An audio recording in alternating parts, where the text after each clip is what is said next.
جو اسباب کے راستے اللہ سے لیتے ہیں ان کو صرف دنیا میں ملے گا، آخرت میں کوئی حصہ نہیں ہے، آخرت میں ان کے لیے کوئی حصہ نہیں ہے۔ جو اسباب کے راستے سے لیتے ہیں اللہ ان کو دنیا میں دے کر نمٹائیں گے، آخرت میں کوئی حصہ نہیں ہوگا۔ اور جو لوگ احکام کے ذریعے سے لیں گے اللہ رب العزت چاہیں گے ان کو سبب کے راستے سے بار بار دیں گے، چاہیں گے اسباب کے بغیر دیں گے، چاہیں گے تو اسباب کے بغیر دیں گے۔ صحابہ کرام کو سبب کے بغیر دیا اور اسباب میں کم اسباب میں زیادہ دیا، کم اسباب میں زیادہ دیا۔ لیکن ہم لوگ یہ سمجھتے ہیں کہ بس جہاں تک اسباب ہیں وہیں تک اللہ کے خزانے ہیں، ایسا نہیں، بلکہ اللہ کی ذات عالی سے فائدہ اٹھانے کے لیے کائنات کا یقین نکلنا شرط ہے۔ اللہ کی ذات سے فائدہ اٹھانے کے لیے کائنات کا یقین نکلنا شرط ہے۔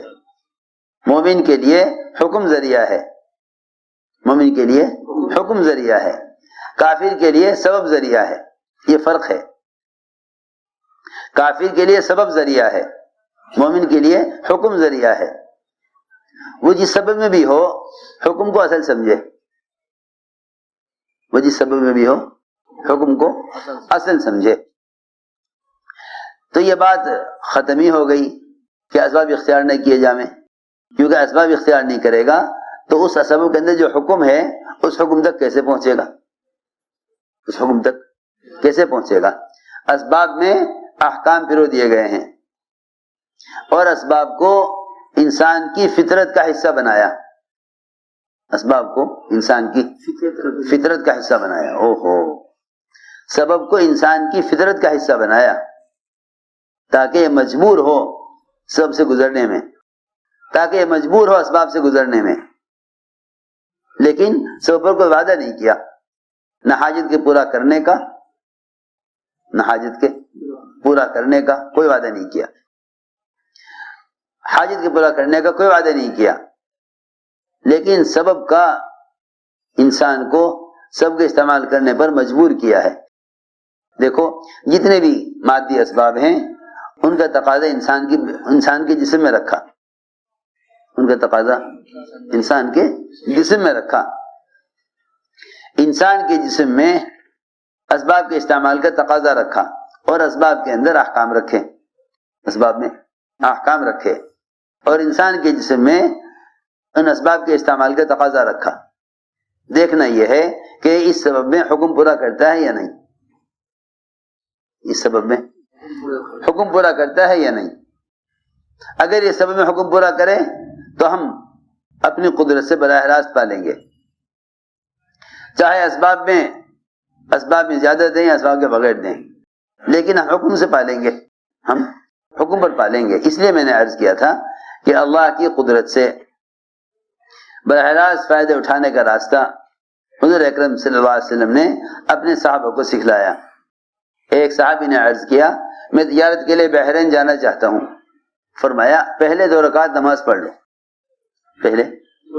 پہلے 2 رکعت نماز پڑھ لو، تجارت کرو مگر پہلے 2 رکعت نماز پڑھ لو۔ عبداللہ بن مسعود فرماتے تھے جب تمہیں کوئی حاجت پیش آئے تو اپنی حاجت کو فرض نماز کے لیے مؤخر کر دینا، اپنی حاجت کو فرض نماز کے لیے مؤخر کر دینا، کہ ظہر سے پہلے حاجت پیش آئی ظہر تک حاجت کو مؤخر کر دو، ظہر تک حاجت کو مؤخر کر دو۔ یہ فرماتے ہیں احملوا حوائجکم علی المکتوبہ، کہ اپنی حاجتوں کو مؤخر کر دو فرض نمازوں تک، اپنی حاجتوں کو مؤخر کر دو فرض نماز تک، کہ فرائض کے بعد کی دعائیں مقبول ہوتی ہیں۔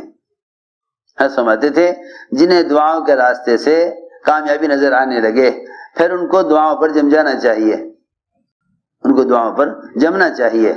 جنہیں دعاؤں کے ذریعے ایک مرتبہ کامیابی مل جاوے وہ سمجھ لیں کہ اللہ تعالیٰ کی قدرت سے فائدہ اٹھانے کا راستہ کھل گیا ہے، ان کو چاہیے کہ وہ اپنے آپ کو دعاؤں پر جما لیں۔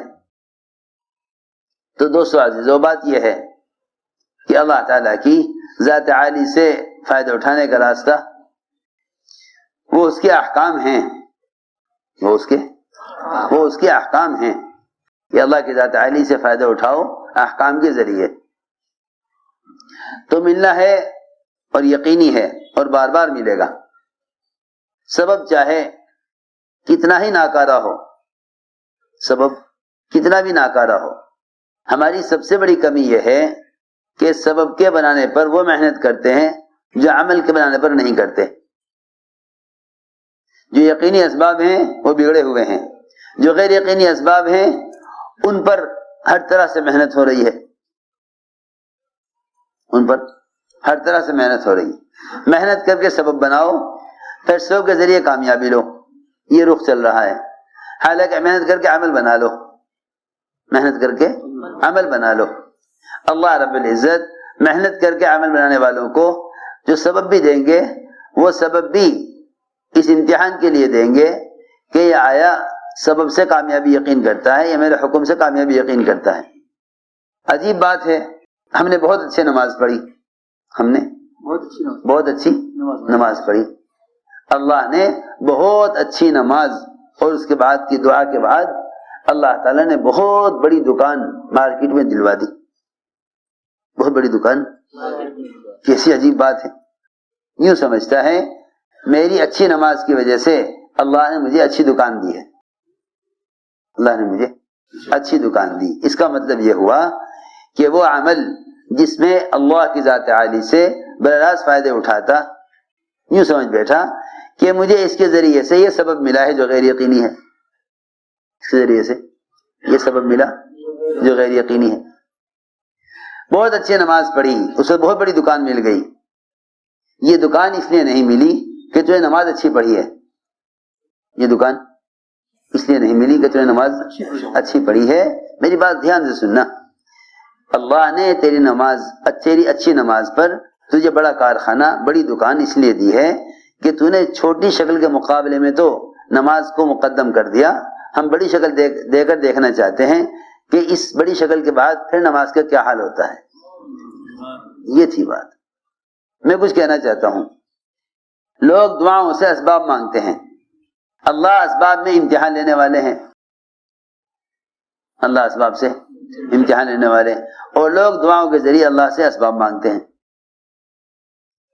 اور اسباب امتحان کے لیے.